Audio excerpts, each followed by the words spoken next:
What is up, everybody? I'm No Lux Given, and this is your afternoon snap. We've got a brand new season of Marvel Snap, and I thought it would be fun to try to start a new daily little series here for bite-sized Marvel Snap content. Today, we're going to be taking a look at this Lockjaw deck. We're lucky enough to draw the namesake Lockjaw on turn 1. We also grab an Iron Fist out of the hub, which is really cool because it is a cheap card that can go along with Lockjaw and potentially do some interesting stuff where you move cards out of a location and are then able to get some additional Lockjaw activations. And we get lucky on turn 2 as well with Sakaar as that second location. We don't get to make use of Odin's ability, but an 8 power lead or 7 power lead is pretty nice, so I'll definitely take it. Location 3 winds up being a little bit awkward for us. It's Crimson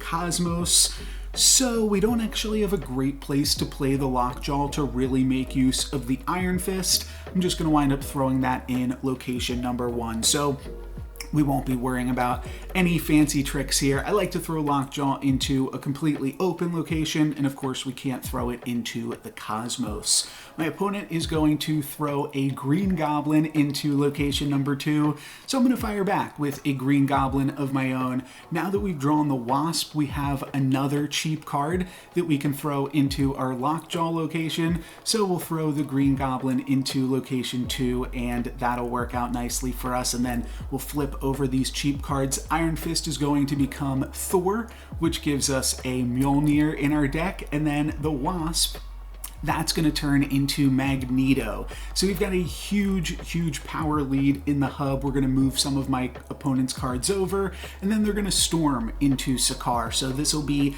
the last turn that anybody can play cards here, but I already have a lead in Sakaar or this flooded location, so I'm feeling really good. I'm going to go ahead and snap as I throw down Jane Foster, the Mighty Thor. That's going to draw Mjolnir and the Wasp from our deck, which should also help us secure the hub. And I feel like with an 8 power card plus a 3 power lead, we're looking pretty good in this flooded location as well. Though my opponent has some tricks up their sleeve.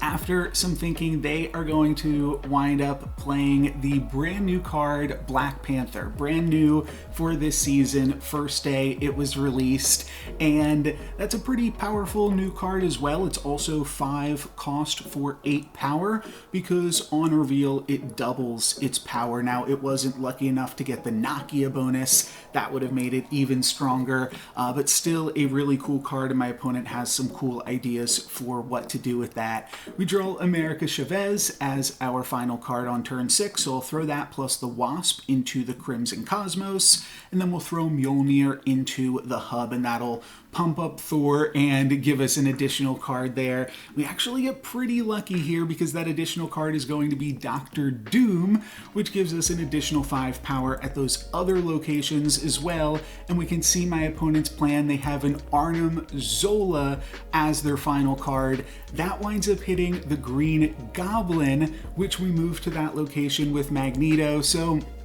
we did get pretty lucky in that we were able to mess with some of what my opponent was doing, but if that Arnim Zola had hit the Black Panther, it would have sent that to both of the other locations, and then it would have doubled again to 16 power, which means they would have beaten us in the Crimson Cosmos. They actually would have tied us in that flooded location because we had the Doombot, and then we would have won in the hub and won off differential as well. But still a really close game, and my opponent doing some cool stuff with Black Panther in the new season, so I thought this would be a cool one to show off for my first afternoon snap video here. Let me know if you enjoyed it, this kind of bite-size, snack-size Marvel Snap content, and let me know what decks you'd like to see in the future. You can make any suggestions in the comments below, but that is going to be it for me today. Thank you guys very much for watching. I'm No Lux Given. Peace.